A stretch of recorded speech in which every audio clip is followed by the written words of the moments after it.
समय मेरे मन में संतोष का भाव है। पिछले 2 महीनों में हम सब ने मिलकर कोरोना के खिलाफ एक भयानक युद्ध लड़ा है। ये 2 माह मेरे जीवन का सबसे भयानक दौर था। कोरोना से इस युद्ध में हमने नुकसान भी बहुत उठाया है, कई अपनों को खोया है, जख्म गहरे हैं, दर्द बड़ा है। कल ही मैंने उन बेटे बेटियों के खाते में जिन्होंने अपनी माता और पिता दोनों को खो दिया था, पेंशन की राशि डाली है। उन बच्चों का हम सदैव ख्याल रखेंगे। लेकिन आज मैं ये कह सकता हूं कि आप सबसे मिलके अब कोरोना संक्रमण से लड़ाई जीतने के कगार पर हम पहुंच गए। उस लड़ाई में आप सबका सहयोग मिला, जनता का साथ मिला, समाज के हर वर्ग ने सहयोग किया। सारे जिम्मेदार जनप्रतिनिधि हो, समाज सेवी हो, स्वयंसेवी संस्थाएं हो, सामाजिक राजनीतिक दलों के कार्यकर्ता हो, सरकारी अमला हो, डॉक्टर हो, नर्स हो, पैरामेडिकल स्टाफ हो, पुलिस के मित्रों, अलग अलग विभागों का अमला हो, सबने अपना सर्वश्रेष्ठ देने की कोशिश की है, अपनी जान झोंक के काम किया। मैं ऐसे सभी बहनों और भाइयों का आभारी हूं। शहरी हो, व्यापारी हो, गांव के भाई बहन हो, मजदूर हो, कामगार हो, किसान हो, सबका साथ इस लड़ाई में मिला। और आज मैं विशेष रूप से धन्यवाद देना चाहूंगा भारत के प्रधानमंत्री श्रीमान नरेंद्र मोदी जी को। संकट के उस दौर में जैसा सहयोग प्रधानमंत्री जी ने दिया, सचमुच में वो अद्भुत है। मैं ऑक्सीजन के संकट को नहीं भूल सकता। प्रधानमंत्री जी से बात की, उन्होंने एयरफोर्स के विमान खाली टैंकरों के लिए भेज दिए, ऑक्सीजन जल्दी पहुंच जाए, इसलिए ऑक्सीजन रेल चलाई गई, दवाइयों के इंतजाम में पूरा सहयोग दिया गया। हर संभव सहयोग भारत सरकार से मिला। इसलिए मैं प्रधानमंत्री जी और उनकी पूरी टीम को हृदय से धन्यवाद देता हूं। मेरे बहनों और भाइयों, हर उस भाई को, बहन को जिसका सहयोग हमको इस लड़ाई के दौरान मिला, मैं धन्यवाद देता हूं। लेकिन लड़ाई अभी बाकी है। यह बात अलग है कि आज संतोषजनक स्थिति है। अब 30 मई को जो टेस्ट हुए थे 75,417, उसमें से पॉजिटिव आए केवल 1205। पॉजिटिविटी रेट लगातार घटता जा रहा है, 1.6% तक पहुंच गया है। रिकवरी रेट बढ़ के हमारा लगभग 96% हो गया है। लगातार स्थिति सुधर रही है। अब 30 मई के टेस्ट में तो खंडवा में एक भी पॉजिटिव नहीं आया। और प्रदेश के 30 जिले ऐसे हैं जहां 10 से कम पॉजिटिव केस आए हैं। इंदौर और भोपाल, इन 2 शहरों ने भी भरसक प्रयास किया है। अब आने वाले केसेस घटते जा रहे हैं, लेकिन बड़ी संख्या में केसेस अभी भी हैं। और कुछ जिले ऐसे जहां घटते हैं लेकिन दूसरे दिन बढ़ भी जाते हैं। इसलिए संक्रमण को नियंत्रित तो किया है, लेकिन संकट अभी टला नहीं है, इसलिए सावधान रहने की जरूरत है। ब्लैक फंगस नाम की बीमारी से भी हम लड़ रहे हैं। ब्लैक फंगस के जो पेशेंट्स हैं उनकी हम पूरी चिंता कर रहे हैं। इंजेक्शन का, एंटी फंगल इंजेक्शन का संकट था, लेकिन अब उनकी आपूर्ति भी सुनिश्चित होती जा रही है और प्राइवेट अस्पतालों में भी इंजेक्शन भेजने का हम इंतजाम कर रहे हैं।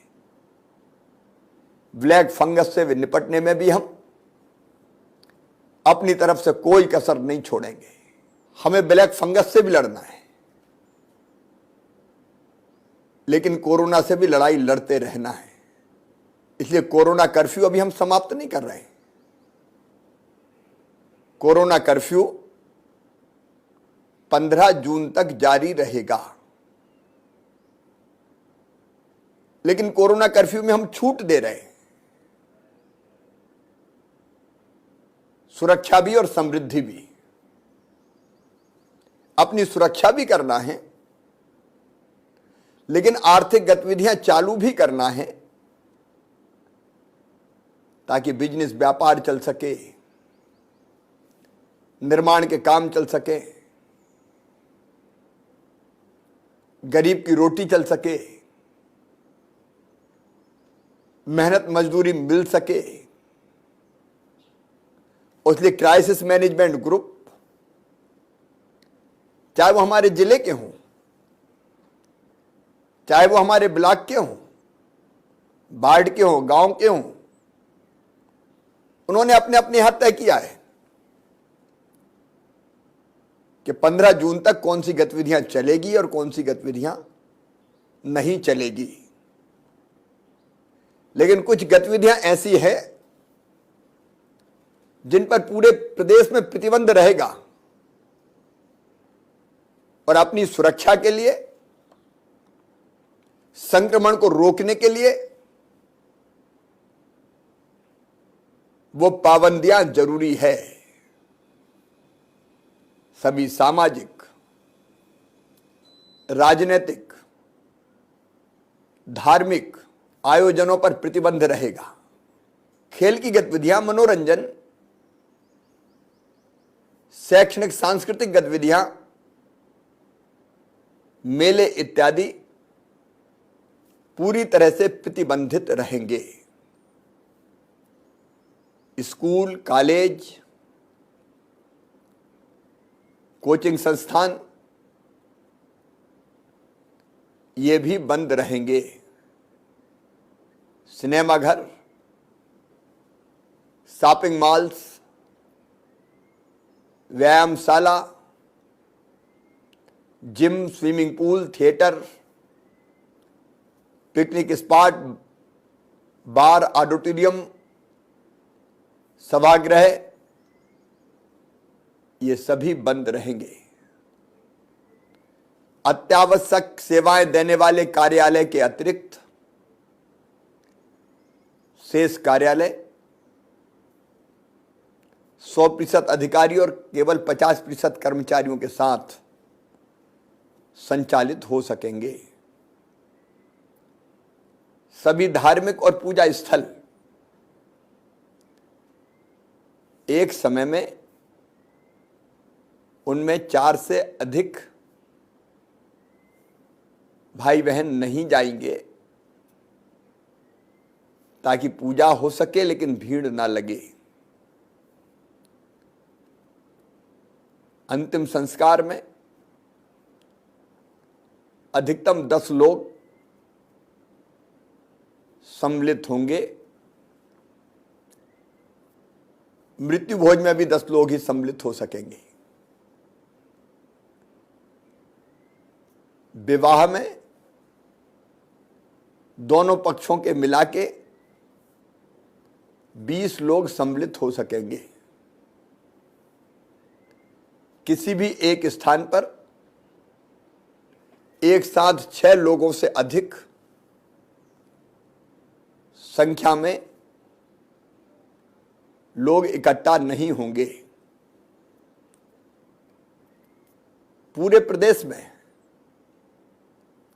शनिवार रात 10 बजे से सोमवार सुबह 6 बजे तक पूरी तरह से जनता कर्फ्यू लागू रहेगा और रोज पूरे प्रदेश में रात 10 बजे से लेके सवेरे 6 बजे तक नाइट कर्फ्यू लागू रहेगा। कुछ जिलों ने वहां संक्रमण की स्थिति देख के इन प्रतिबंधों को और कड़ा किया है। वो जिले आपको सूचना दे देंगे, अपने जिले की जनता को बताएंगे ताकि वहां संक्रमण फिर से न बढ़ सके।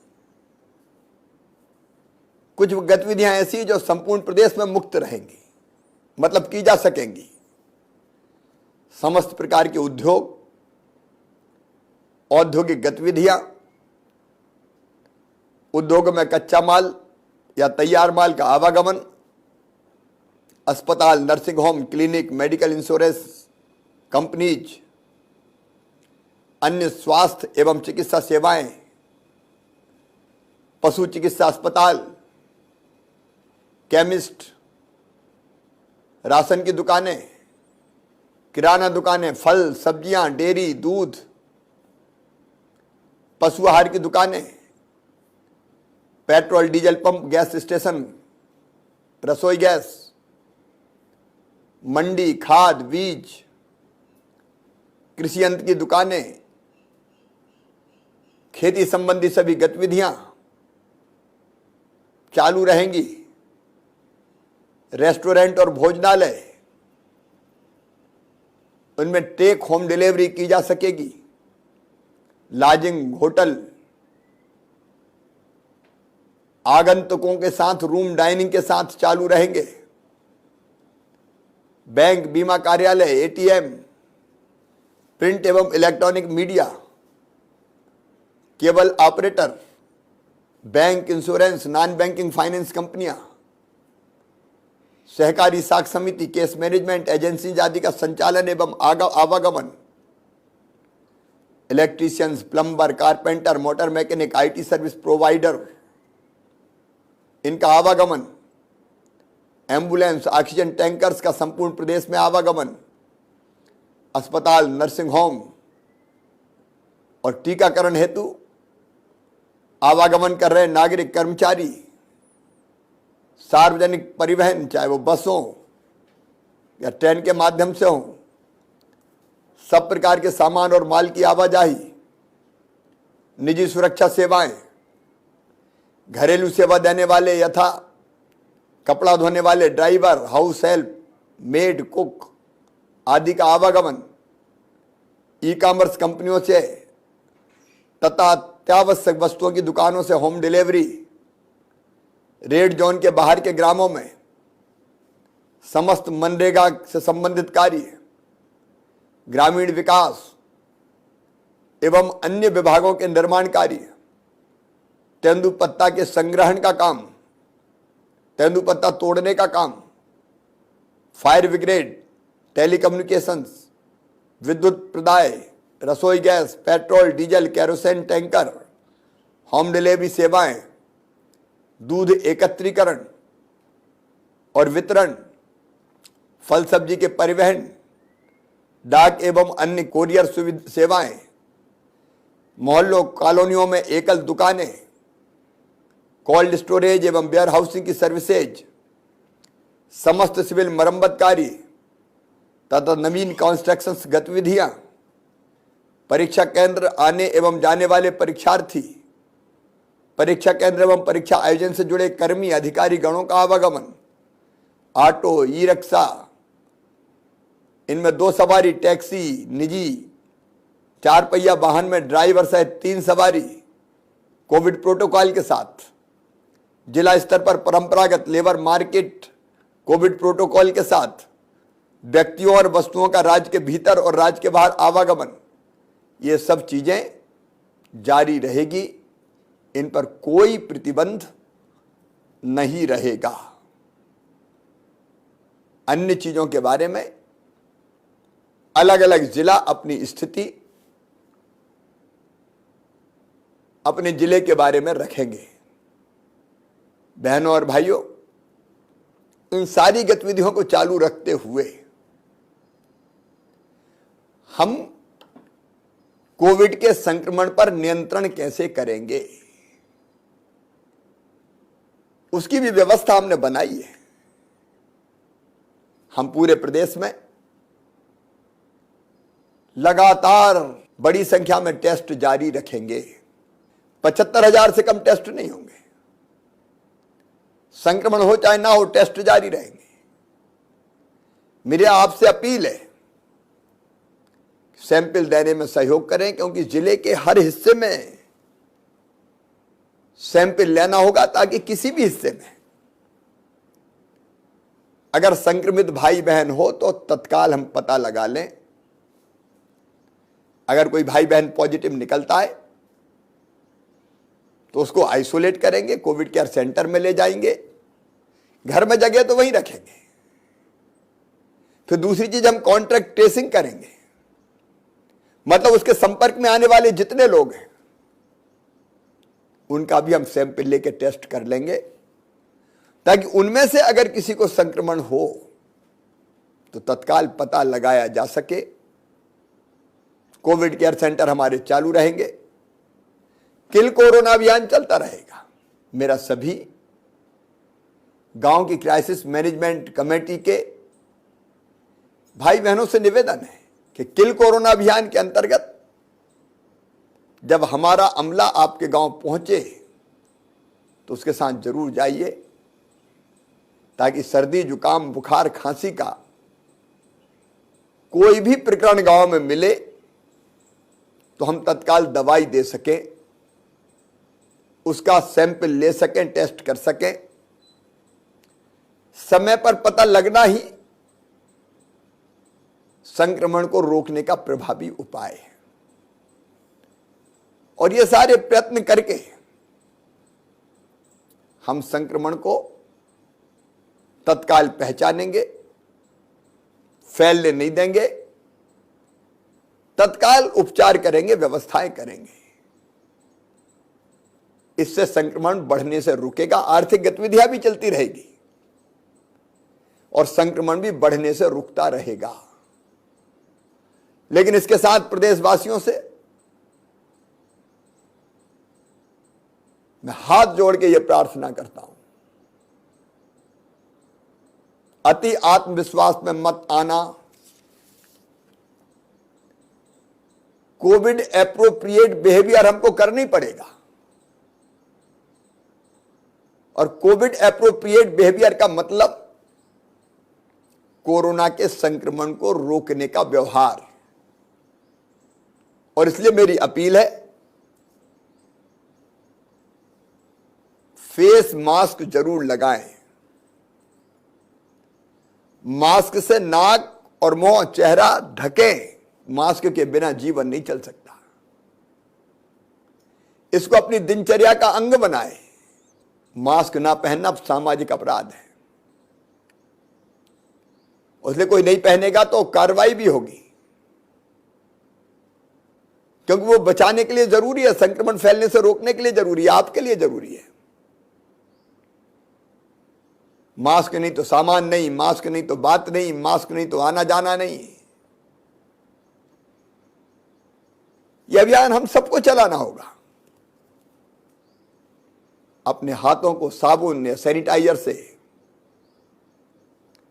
लगातार साफ करते रहें। 2 गज की दूरी जरूरी है, आपको बना के रखनी पड़ेगी, और जरूरी ना हो तो घर से बिल्कुल ना निकलें। भीड़ भाड़ वाली जगह पर नहीं जाएं। मेरे व्यापारी भाई, दुकानदार, आपके लिए कुछ नियम बनाए जा रहे हैं, उनका पालन करें। दुकान के सामने गोले बनाए ताकि आने वाले ग्राहक दूरी बना के रख सके। यह जरूरी है। और मैं एक सलाह और दूंगा, सवेरे हो सके तो पैदल जरूर घूमें, व्यायाम जरूर करें। इम्यूनिटी बढ़ाने का, अपने आप को निरोग रखने का योग तरीका है। इसलिए योगाभ्यास ये शारीरिक के साथ साथ मानसिक बल भी प्रदान करता है। और प्राणायाम कृपया करके जरूर करें। कोरोना के जितने भी प्रोटोकॉल हैं उनका कड़ाई से पालन करें। और एक बार मैं फिर कहना चाहता हूं कि जरा भी लक्षण हो तो छुपाए ना, छुपाने घातक है। तुरंत टेस्ट कराए, आइसोलेट हो जाए, ताकि आप संक्रमण के स्प्रेडर ना बने, संक्रमण फैलाने वाले ना बने और स्वयं भी बचें। और इसके साथ कृपया करके टीका जरूर लगवाएं। टीका सुरक्षा चक्र है। टीकाकरण के लिए विशेष अभियान चलाया जाएगा। उस अभियान में सहयोग करें। कुछ लोगों ने भ्रम का वातावरण बनाया है, वो समाज के, आपके हितचिंतक नहीं है। और इसलिए आप भी टीका लगवाएं। आपके गांव में भी क्राइसिस मैनेजमेंट कमेटी, वार्ड में, शहर में प्रेरित करें टीकाकरण के लिए। मैं बच्चों के लिए फिर अलग से बात करूंगा। उनकी परीक्षाएं, उनकी शिक्षा, उसके लिए मंत्रियों के एक समूह बनाया है। उसकी क्या व्यवस्था होगी, इसके बारे में जल्दी मैं चर्चा करूंगा। ये तीसरी लहर की बात हो रही है। तीसरी लहर क्या है? तीसरी लहर कुछ नहीं, हमारी लापरवाही और असावधानी। ये तीसरी लहर को जल्दी जन्म दे देगी। और लापरवाही का मतलब क्या है? हम कोविड एप्रोप्रिएट बिहेवियर का पालन ना करें तो एक भी संक्रमित होगा वो 10 को संक्रमित करेगा, 10 100 को करेंगे, 100 1000 को करेंगे। और संक्रमित अगर घूमते रहे तो फिर विस्फोट हो जाएगा। इसलिए तीसरी लहर से बचने में हमें भी बहुत महत्वपूर्ण योगदान देना है। आवश्यक तैयारी हम सब करेंगे। अस्पताल में ऑक्सीजन बेड, आईसीयू बेड, बच्चों के पार्ट, उस पर समानांतर रूप से हम काम कर रहे हैं। लेकिन मेरा विश्वास है कि हम आत्मानुशासन, आत्मसंयम रखेंगे तो काफी हद तक तीसरी लहर पर काबू पा पाएंगे। आखिर कब तक संक्रमण फैलने के बाद हम बंद करेंगे गांव शहर को? इसलिए आइए ऐसी जीवन शैली अपनाएं, वायरस संक्रमण फैला भी ना पाए, क्योंकि उसके साथ ही जीना, वायरस तो अभी रहेगा, काम धंधा भी चले और संक्रमण को भी नियंत्रित करते रहे। और फिर कहना चाहता हूं, ये जवाबदारी अकेले मुख्यमंत्री की नहीं है। मैं कोई कसर नहीं छोड़ूंगा, दिनों रात एक करता रहूंगा। लेकिन आपको साथ देना पड़ेगा जैसा अभी साथ दिया है। मिलकर काम करेंगे, निश्चित तौर पर हम मिलकर लड़े। क्या काम किया गांव वालों ने, शहर वालों ने, आमजन ने, क्राइसिस मैनेजमेंट कमेटियों ने। मैं अभिभूत हूं और आप सबके कारण ही आज संक्रमण पर नियंत्रण पाया है। और अभी भी साथ मिलकर लड़ना है, निश्चिंत नहीं हो जाना है। कठिनाइयों को पार करके विजय तो हमने पाई है, पर सावधान रहना होगा, अभी आगे लंबी लड़ाई है। मेरे बहनों और भाइयों, हम सावधान रह के काम करते रहें तो दुनिया भी हम चलाते रहेंगे और संक्रमण को भी हम काबू में रखेंगे। आइए बहनों और भाइयों, जिंदगी अनलॉक करें, कोरोना को लॉक करें। बहुत बहुत धन्यवाद।